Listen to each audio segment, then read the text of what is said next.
Sahabat, di video sebelumnya kita mengenal cara menganalisis seseorang menemukan motif dan perasaannya yang sebenarnya. Pada video kali ini, perpustakaan audio akan membahas tentang taktik 7, yakni cara menghindari dimanipulasi dalam transaksi keuangan. Perhatikan di mana uang berada.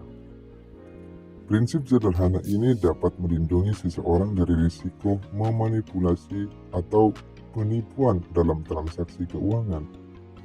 Kisah nyata berikut menggambarkan bagaimana ketidakhati-hatian dalam mengelola uang dapat membawa kerugian besar.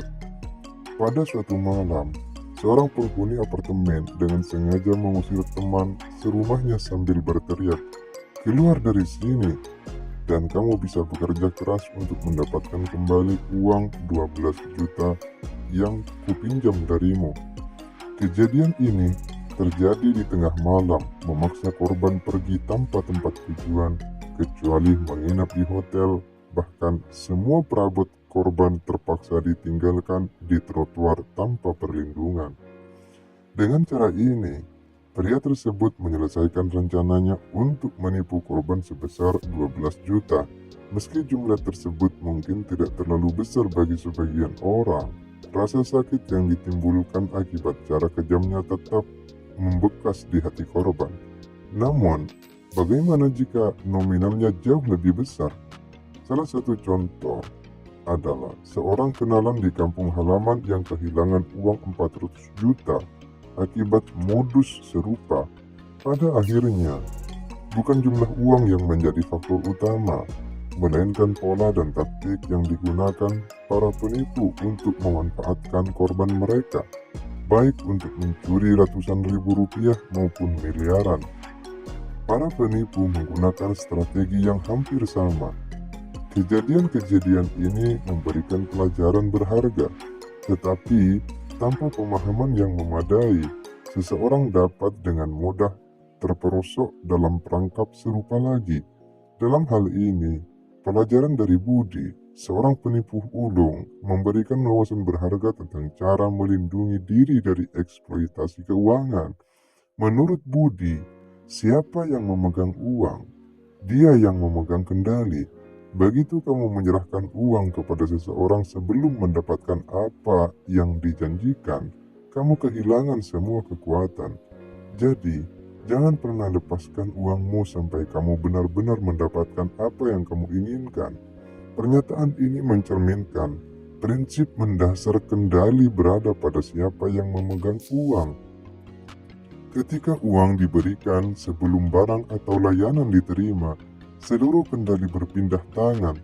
Dalam kondisi ini, kepercayaan pada integritas pribadi orang tersebut menjadi satu-satunya faktor yang menentukan apakah mereka akan memenuhi janji atau tidak.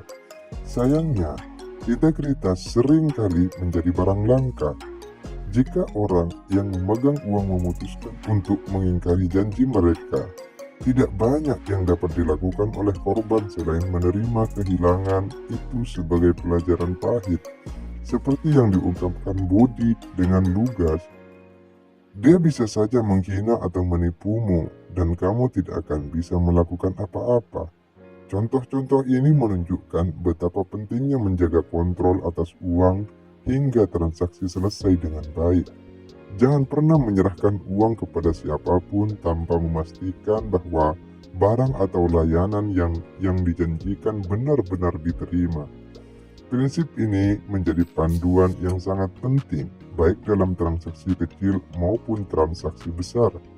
Dengan memahami dan menerapkan prinsip sederhana ini, risiko menjadi korban manipulasi keuangan dapat diminimalkan.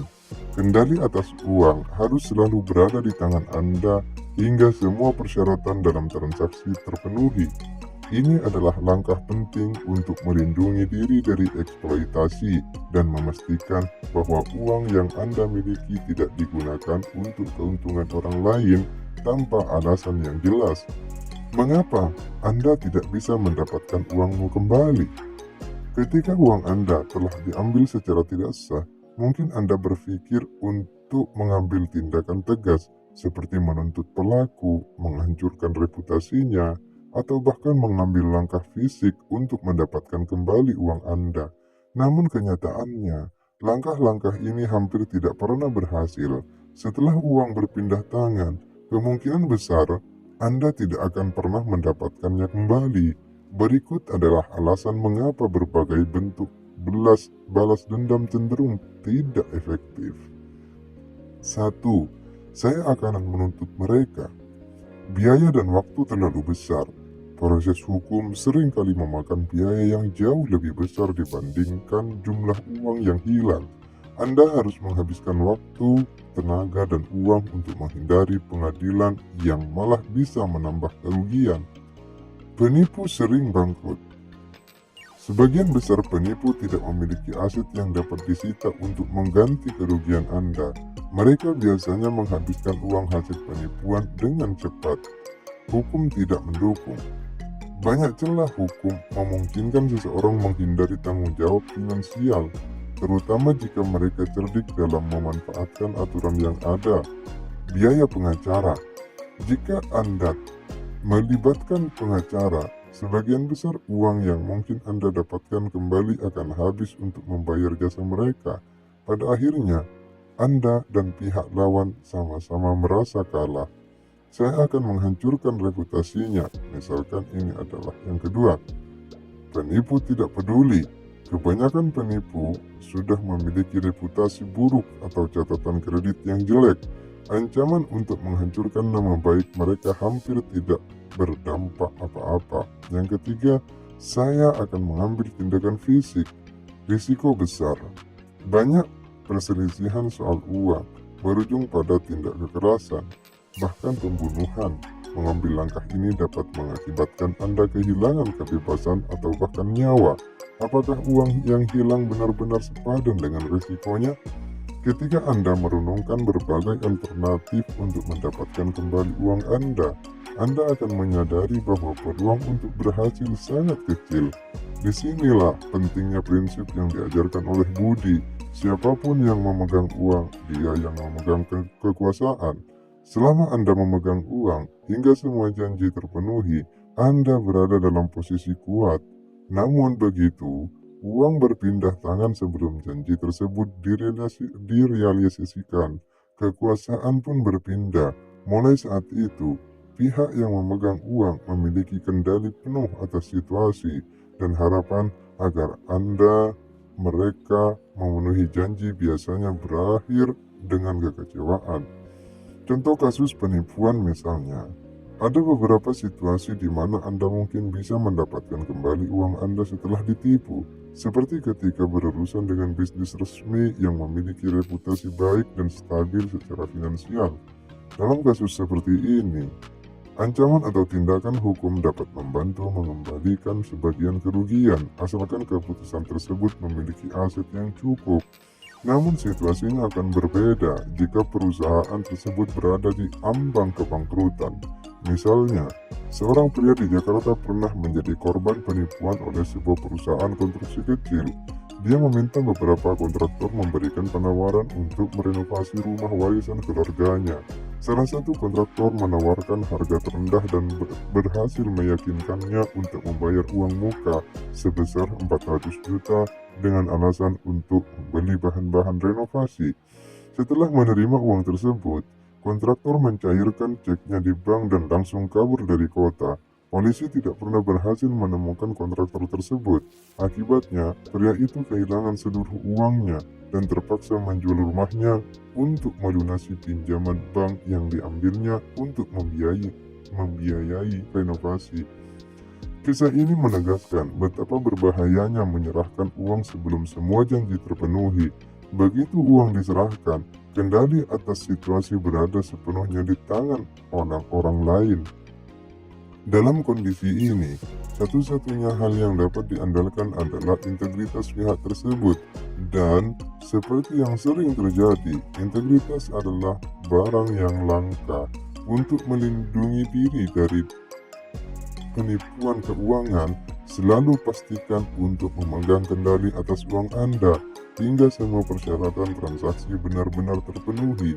Dengan cara ini, Anda tidak memberikan peluang kepada penipu untuk mengambil keuntungan dari Anda, sekaligus menjaga posisi tawar Anda dalam setiap transaksi. Peringatan untuk pembayaran di muka. Ketika seseorang meminta pembayaran di muka yang jumlahnya signifikan, hal itu seharusnya menjadi sinyal bahwa bahaya yang perlu Anda perhatikan dengan serius.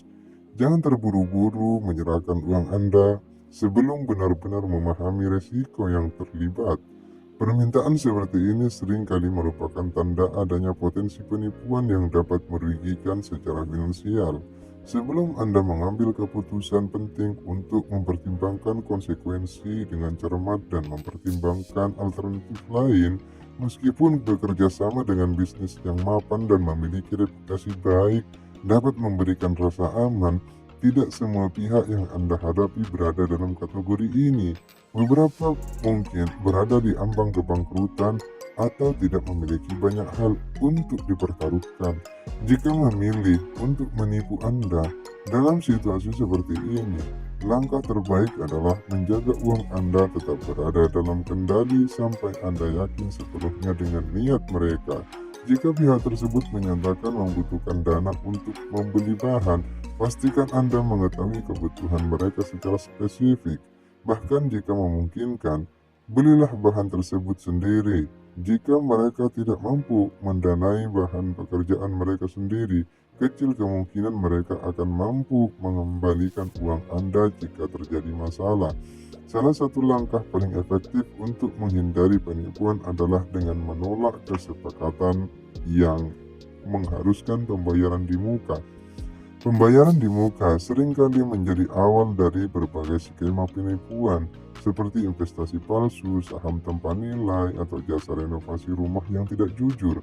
Menolak pembayaran sebelum kewajiban pihak lain terpenuhi adalah cara sederhana untuk menjaga kendali atas uang Anda.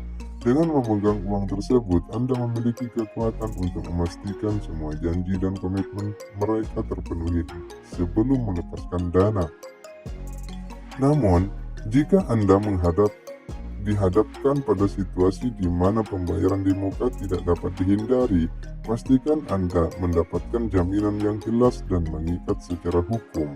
Misalnya, Anda bisa meminta perjanjian tertulis atau dokumen yang memberikan perlindungan jika pihak lain tidak memenuhi kewajiban. Jika mereka keberatan memberikan jaminan seperti itu, sebaiknya segera tinggalkan kesepakatan tersebut. Ingatlah bahwa kepercayaan tanpa dasar yang kuat hanya akan memberikan perlindungan lemah, terutama dalam transaksi yang penuh risiko. Individu atau pihak yang berencana untuk menipu Anda biasanya enggan memberikan jaminan yang jelas. Mereka mungkin berusaha meyakinkan Anda dengan alasan yang tampaknya logis, tetapi ketidaksediaan mereka untuk memberikan perlindungan hukum atau tanda bahaya yang tidak boleh diabaikan dalam situasi ini penting untuk tetap tenang dan berpikir rasional sebelum membuat keputusan. Meskipun mengetahui pentingnya menjaga kendali atas uang adalah langkah awal, menerapkan sering kali lebih sulit daripada yang dibayangkan. Kesalahan kecil dalam pengelolaan uang bisa menyebabkan kerugian besar. Uang dapat berpindah tangan dengan sangat cepat, sering kali tanpa Anda sadari, sehingga meninggalkan Anda dalam posisi yang rentan. Sebagai contoh, seorang individu pernah kehilangan 12 juta dalam dua situasi yang berbeda. Pertama, dia memberikan uang muka sebesar 9 juta kepada seseorang teman yang merupakan kontraktor untuk memasangkan karpet di rumahnya. Sayangnya, pekerjaan itu tidak pernah dilakukan dan uangnya hilang begitu saja. Kedua, temannya menggunakan fasilitas telepon atas namanya untuk melakukan panggilan jarak jauh, sehingga tagihan telepon melonjak hingga 3 juta. Dalam waktu singkat, dua kejadian ini menunjukkan betapa mudahnya kehilangan kendali atas uang tanpa disadari, dan betapa pentingnya memastikan kendali tetap berada di tangan Anda. Ketika Anda memegang uang dengan erat, Anda berada dalam posisi yang kuat dalam setiap situasi. Namun, begitu uang tersebut berpindah tangan sebelum kewajiban pihak lain terpenuhi, kekuasaan pun ikut hilang. Oleh karena itu, selalu berhati-hatilah dalam membuat kesepakatan, terutama jika ada permintaan pembayaran di muka. Jika ada keraguan atau tanda bahaya, jangan ragu untuk mundur dari kesepakatan tersebut. Dengan menjaga kendali dan berhati-hati, Anda dapat melindungi diri dari jebakan finansial dan memastikan uang Anda tetap aman. Prinsip sederhana ini akan membantu Anda menghindari risiko yang tidak perlu dan menjaga posisi tawar Anda dalam setiap transaksi. Cara menutup kebocoran keuanganmu. Kebocoran keuangan seringkali terjadi saat kamu memberikan kendali atas pengeluaran kepada orang lain, yang pada akhirnya menjadi tanggung jawabmu. Contohnya adalah membiarkan orang lain menggunakan teleponmu untuk panggilan jarak jauh, memberikan akses akun pengeluaran kepada karyawan, atau meminjamkan kartu kredit kepada teman maupun pasangan. Kesalahan lainnya adalah membuka akun atas nama orang lain, yang sering kali berakhir dengan masalah finansial yang besar. Jenis pengeluaran ini sering tidak terlihat hingga tagihan tiba, biasanya sebulan kemudian. Pada saat itu, kerugian mungkin sudah melampaui kendalimu. Hal ini menegaskan pentingnya selalu memantau siapa saja yang memiliki akses terhadap fasilitas keuanganmu. Kebocoran keuangan tidak hanya terbatas pada uang, tetapi juga melibatkan akses fisik, seperti meminjamkan kunci rumah atau apartemen. Meskipun terlihat sepele, tindakan ini sebenarnya memberikan kendali langsung atas aset dan privasimu.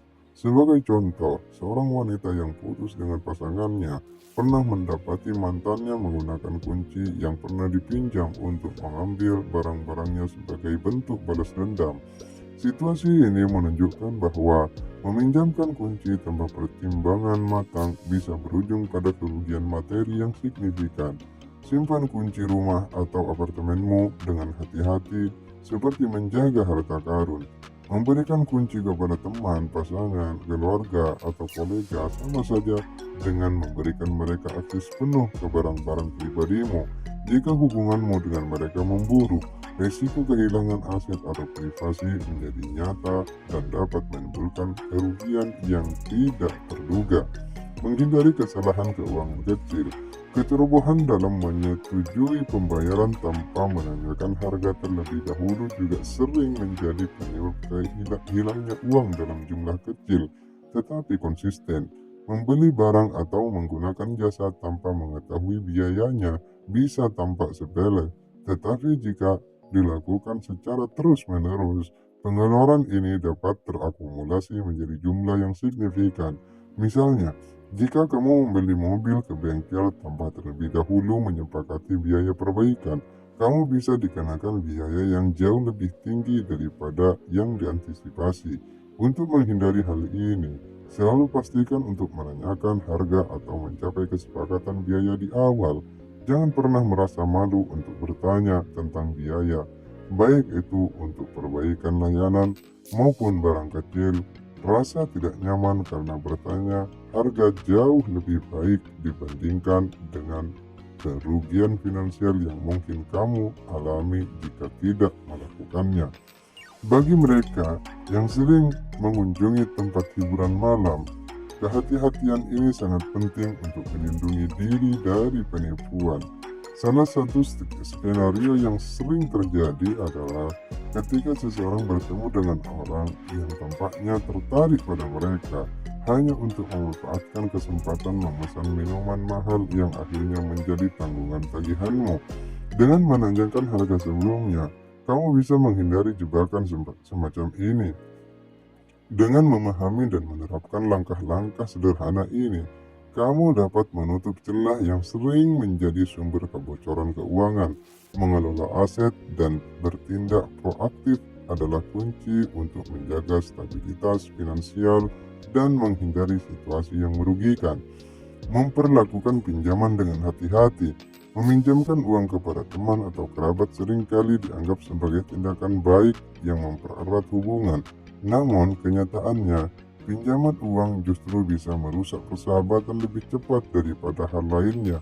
Ada pepatah Tiongkok kuno yang berkata, jika kamu ingin membuat musuh dari seseorang, pinjamkan uang padanya. Pepatah ini mencerminkan betapa rentannya hubungan setelah melibatkan uang. Begitu kamu memberikan pinjaman kepada seseorang, rasa terima kasih dari orang tersebut mungkin hanya bertahan sementara. Ketika uang itu habis digunakan, kewajiban untuk mengembalikannya menjadi beban yang tidak menyenangkan baginya. Perasaan ini sering kali berkembang menjadi kebencian, terutama jika orang tersebut kesulitan melunasi pinjaman. Di titik ini, kamu mungkin mulai meminta uangmu kembali, namun yang sering terjadi adalah debitur menjadi defensif atau bahkan agresif. Setelah beberapa kali meminta, hubunganmu dengan orang tersebut hampir pasti akan berakhir. Karena itu, jika kamu merasa perlu meminjamkan uang, pastikan jumlahnya tidak terlalu besar dan kamu siap untuk menganggapnya sebagai hadiah jika tidak dikembalikan. Pelajaran yang bisa diambil: pantau kendali keuangan. Yang pertama, jangan pernah menyerahkan kendali keuangan seperti kartu kredit atau akun telepon tanpa pengawasan yang kuat. Yang kedua, jangan ragu bertanya harga. Selalu pastikan kamu tahu harga barang atau jasa sebelum menyetujui untuk menghindari kejutan di tagihan. Yang ketiga, hati-hati dengan pinjaman. Pertimbangkan dengan matang sebelum meminjamkan uang. Jika memungkinkan, anggap pinjaman sebagai hadiah agar hubunganmu tidak rusak jika uang tersebut tidak dikembalikan.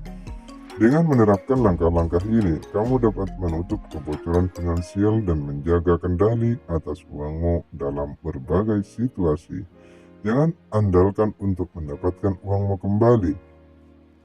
Meminjamkan uang seringkali menjadi ujian besar dalam hubungan, baik di pertemanan, keluarga, maupun rekan kerja. Sayangnya, tipe orang yang sering meminjam uang biasanya bukan tipe orang bisa diandalkan untuk mengembalikannya tepat waktu, atau bahkan sama sekali. Peminjam kronis seringkali hidup dengan kebiasaan membelanjakan lebih dari penghasilannya. Jika mereka mendapatkan penghasilan 5 juta rupiah, mereka akan menghabiskan 5 juta rupiah. Tetapi, jika penghasilannya turun menjadi 3 juta, mereka tetap menghabiskan 5 juta. Dan kekurangan itu biasanya ditutupi dengan meminjam dari orang lain. Contohnya, seorang rekan kerja di kantor pernah meminjamkan uang 1 juta rupiah kepada temannya yang mengaku membutuhkannya untuk menghindari pemakaman ibunya di luar kota. Pinjaman itu memang memungkinkan temannya menghadiri pemakaman, tetapi ketika gajian berlalu, uang itu belum dikembalikan. Ketika akhirnya ditagih, peminjam selalu punya alasan seperti belum punya uang. Uang itu baru kembali setelah rekan kerjanya meminta bantuan manajemen untuk memaksa peminjam membayar di hari gajian. Namun, pengalaman ini tidak seberapa dibandingkan dengan situasi yang lebih parah, seperti yang dialami oleh seseorang yang kehilangan 12 juta rupiah akibat pinjaman kepada teman dekat. Hubungan mereka hancur setelah si peminjam menghindar dan tidak menunjukkan itikat baik untuk melunasi hutangnya. Terima kasih. Sekian dulu video perpustakaan audio kali ini. Terima kasih. Jangan lupa subscribe, like, dan komen. Salam sukses.